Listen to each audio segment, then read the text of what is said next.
कन्हैया से हमरे बारे में का बोलत हो। रुकत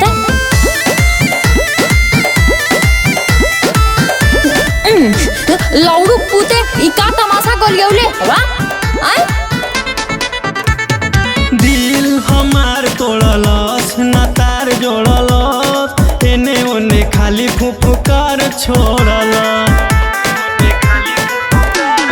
काहे बदल गइले ते चल गइले हमारो ना काहे कहल कइले रहल जवन गौवा बाजार हो गइल।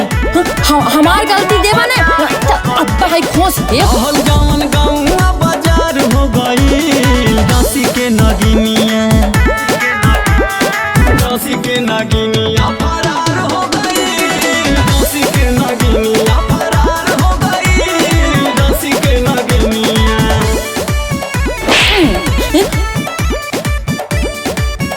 लौड़ू पूते दिन रात नचैबा बीन बजैबा गलती हमार देवा।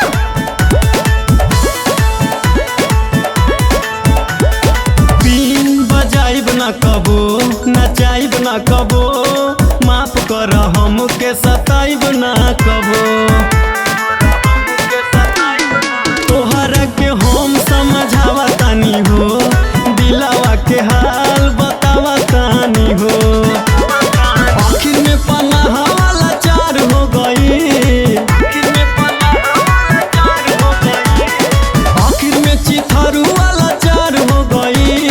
दसी के नगिनिया फरार हो गई। दसी के नगिनिया फरार हो गई। दसी के नगिनिया करे चिथरुआ मदारी चलता का।